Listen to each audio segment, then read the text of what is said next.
This is Will Stewart from OnlineChessLessons.net, and today I have the extreme pleasure of sitting down with Grandmaster Eugene Perlstein. So how's everything going today, Eugene? Pretty good, Will. Thank you. All right, man. Well, thanks for taking the time to sit down with us. We are introducing Grandmaster Perlstein as a new member of the OnlineChessLessons.net team, and he is hard at work in the chess factory, making some chess DVDs that I know our audience is going to be excited to see. I don't want to give away too much. You know, the competition is fierce in the chess industry, but Grandmaster Perlstein, for his first DVD, is going to be working on the Knight A6 system in the King's Indian defense. A very well-known specialist in this defense. This man's written at least one book that I know of on it. And so for today, we're going to check out one of his more famous games. This was an exceptional victory over Grandmaster Onischuk. Yep. As a matter of fact, not often do you get to beat a 2,700 player that quickly, you know, under 30 moves. All right. Well, very nice. Very nice. Yeah. That's not too frequent. I guess you'll see that all the time. So just to give everybody a little background, Eugene has, he earned the IM title back in 2001. He earned the GM title in 2006. And he has beaten quite a lot of strong players. I know a very nice win, I think, at the Grunfeld defense over Varuzan Akobian. That comes to mind. Yep, as black. Yep. Yeah. And I know Irina Krush. There's been some nice games against her. I know, especially coming as a junior in the late 90s, early 2000s. So Perlstein's body of work, it can speak for itself.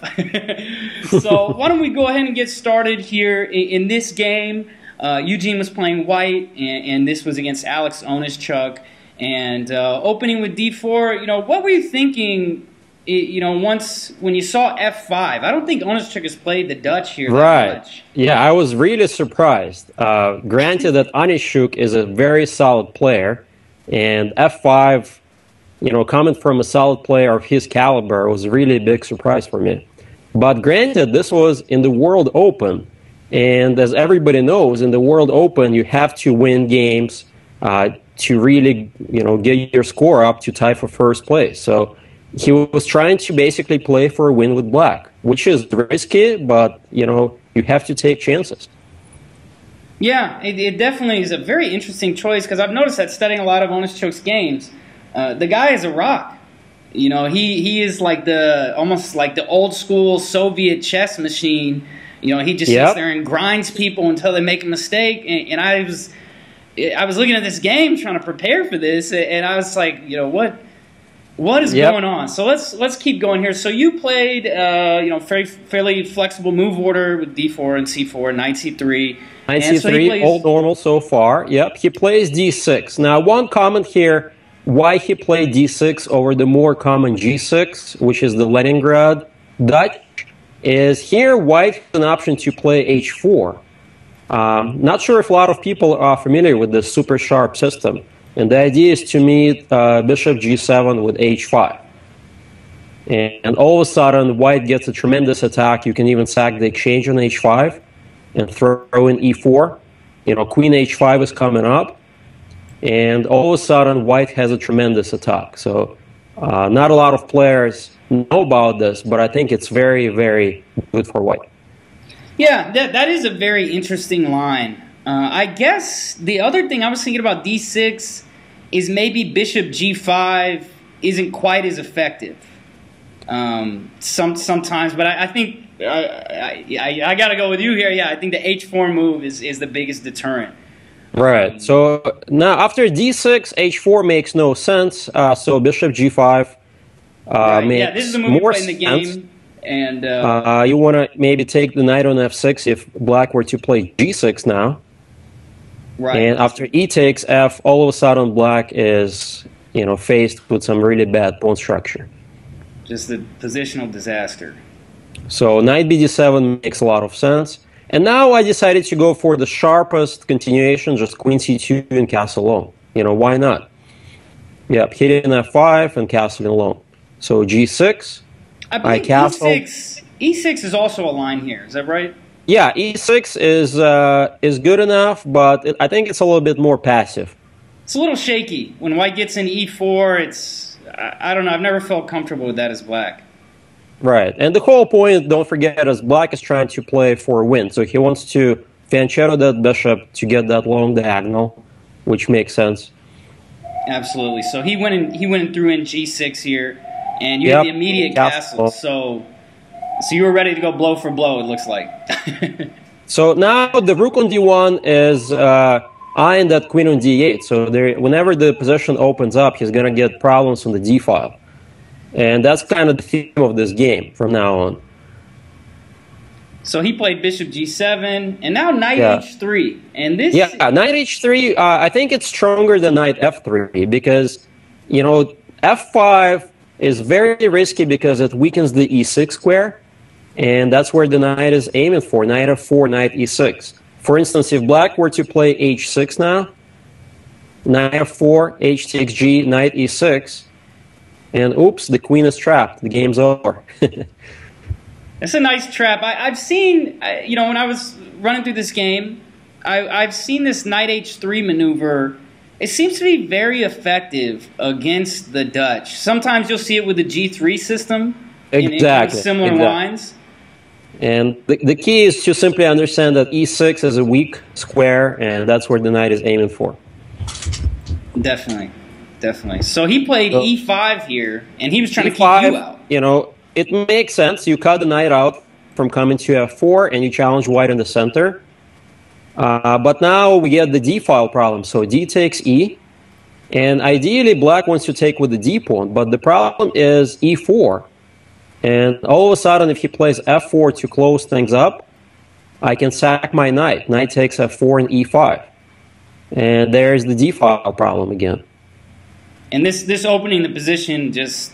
It's almost just like it has to be good for white. Yeah, it has to be good for white. White has a very easy play. The king is open. No dice. So this is very nice. This E4 idea, just stopping the position. You're still creating threats. You know, almost every single move. I still want to take on F5. I maybe F4, open things up completely. A lot of options. A lot of options, exactly. So he just played knight takes E5 and. Yeah, knight takes E5 is probably the best move. It's a very interesting position, and so here knight to F4. I guess it's only logical, you know, if he takes on C4, just I don't know. I guess E4. E4 or even simpler Queen A4 win Queen A4. Piece. Just go ahead and just snatch a piece. So he has to do something about it. So now notice the D5 square is another big trump for white. Both knights are potentially aiming to jump there. Yeah, that knight on F4 is just a monster. So understandably, he wants to take out that square with C6. Now D6 pawn is a little bit weak, so he has to be very careful. So here, there's a lot of different candidate moves, right? I mean, you know, I guess E4, E3, even G3, even H4. Right. All of these are quite well playable. For now, I think I played E3 here. Just a pretty much good overall move, getting ready to open up my bishop. C4 pawn is protected just in case. And I'm sort of waiting for black to make a decision. Does he go short, or does he try to go, maybe get the queen out, bishop out, and go long? So he played an interesting move. Knight F7, hitting my bishop. And clearly, I don't want to take on F6. That's a big concession. Giving him the diagonal for free, and now I have no top. So what else can you do? You definitely can't go back. It seems like G5. Yeah, that's G5. So I have to play H4. Remember, that's the theme of this position, right? To keep my active pieces, and if he takes, I take with the, you know, H takes G, open up the H file, and now he played knight G4. So he's still playing for a win, right? He's got the long diagonal for the bishop. He's got the G5 pawn. I can't defend it.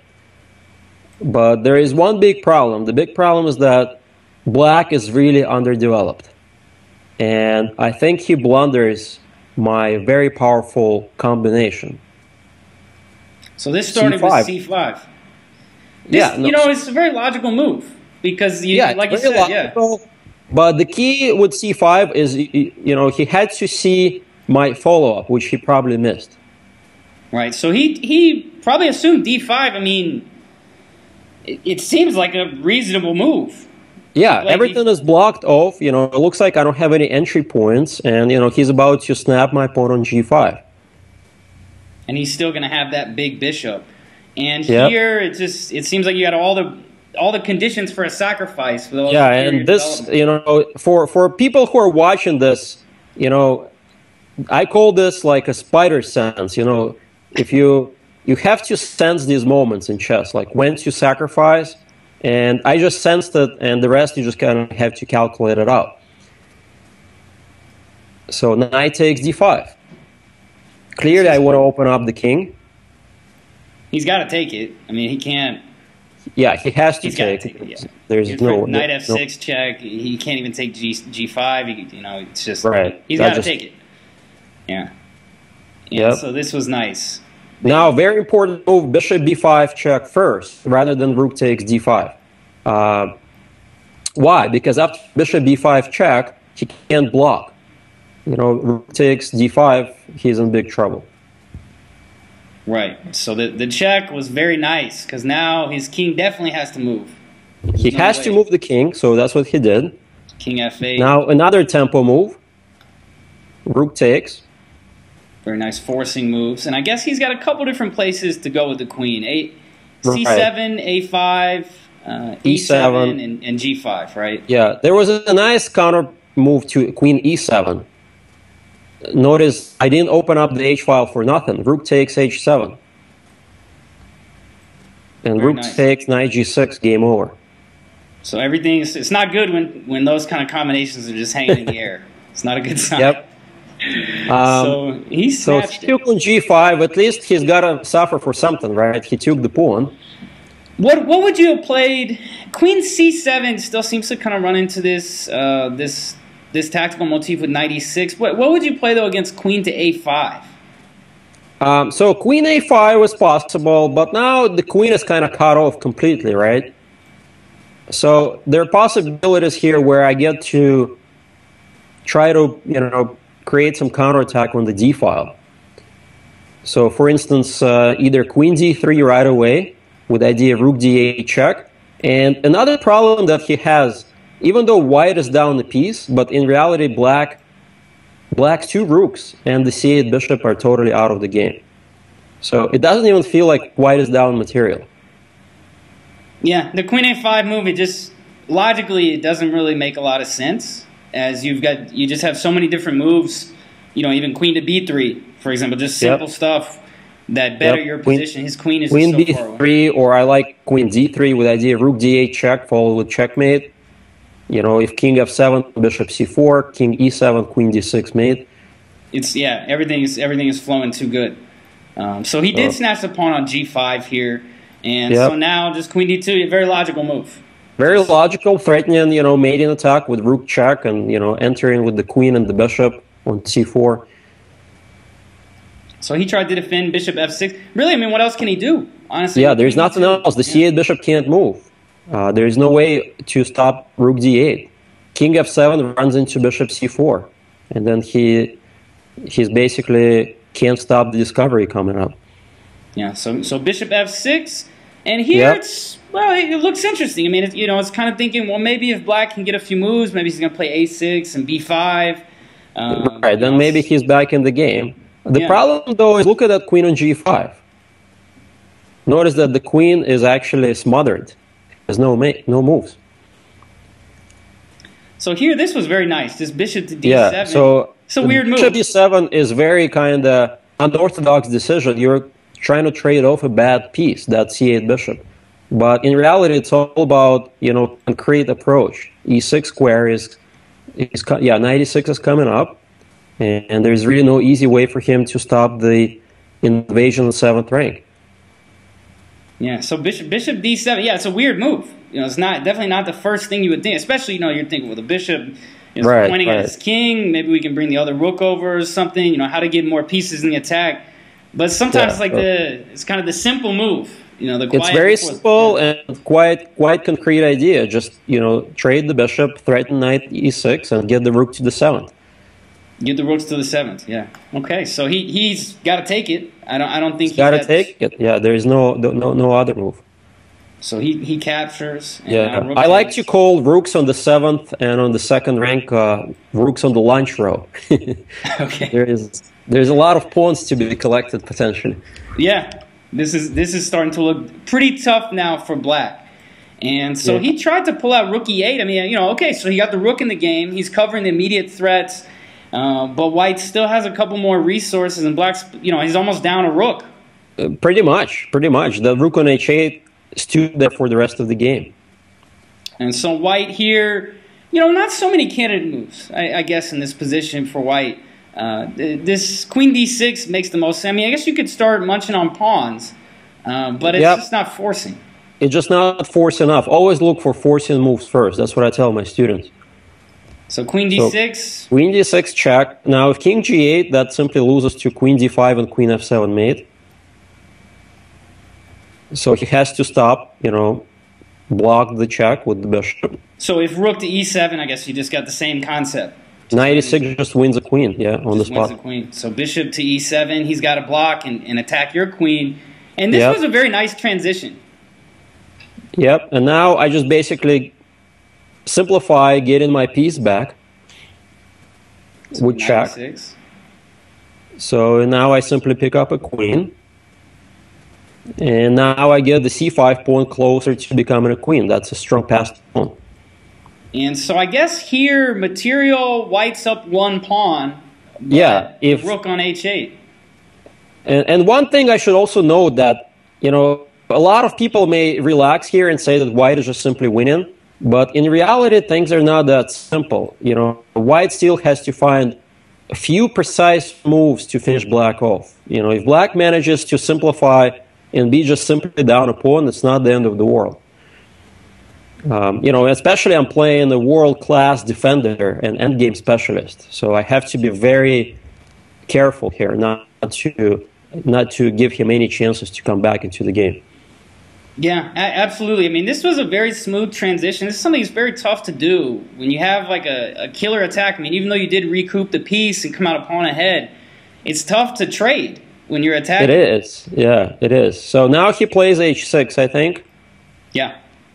So again, I have to be very careful. Like if I move my knight somewhere, like knight f3, the f2 pawn is hanging, and knight comes back to e4, and all of a sudden things are not simple. Yeah, it's not going to be that easy. I mean, even with the rook on the 7th, you know, let's say maybe you tried rook here, and after rook h7, maybe he's somehow he's back in the game. Yep, maybe he's not on worse. Yeah. Knight d3 check. Yeah, there's all these possibilities. So again, knight f3 is just very bad decision, and always, you know, look for forcing moves first. And now you see that d6 pawn is a potential queen, and now I find a simple solution. Just rook c7, open up the way for the pawn, d7 and rook c8. So if he takes the knight, I trade a pair of rooks on h8, and I play d7, rook anywhere, and rook c8, and the knight is too far. He can't help out. And I queen. Very so clean. I thought that was a nice little combination. This was a nice way to end the game. h6. You know, this is something I like. I see it a lot. Is when people play moves like h6, you'll see someone just kind of the instant reflex is just to move the knight. You know, exactly. The knight's attacked. I got to move it. Exactly. But you know, what you see with strong players a lot is there's no instant reflex. There's no assuming anything. You never trust your opponent. You see a move like this, just rook c7. You know, this is a deadly quiet move. And here I think he. This is probably the hardest move of the game. I remember thinking at this moment for at least 10-15 minutes, just trying to figure out what's going on. Yeah, it's a weird position. I mean, I guess knight f7 would be the other kind of normal move. Right, but now all of a sudden there is rook h7, and my knight is trapped on f7, and who knows what's going on. Who knows what's going on. Yeah, this was pretty nice. I mean, this rook c7, this is, I guess, another good example of candidate moves method. You know, identifying all the possible moves. Yep. Yeah, the quiet moves are the hardest moves, especially like in these positions. And he realized that there is really no future for black, and I think he resigned around here. Yeah, I believe so. On the game score that I had, he did resign here. I guess there's just nothing to do. I mean, knight takes f2. It's the same stuff with d7. Yeah, d7. And notice there is also a problem with his king. If he plays rook d8, rook c8, there's always knight e6 check. The knight is just hanging out. And everything, yeah, and I can take on d8 and then throw knight e6, take on d8, and then queen my pawn. Just too much. Too much. Well, cool. This was a very interesting game. A couple of just those sneaky quiet moves. That move e3 going way back. Yep. This was very sneaky.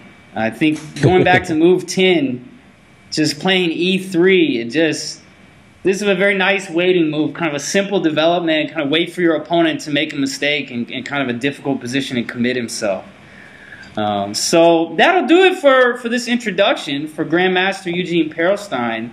Thank you. Definitely appreciate the time, and for all of our viewers out there, you can expect a couple of video previews by Grandmaster Perlstein on that knight a6 system in the King's Indian defense. So yep, my pet line. Definitely look forward to that. Well, all right. Well, thank you, Eugene. Thank you for your time, and you have yourself a nice night up there. All right, I appreciate it. Thank you so much, Will. Have a good night. All right, take care.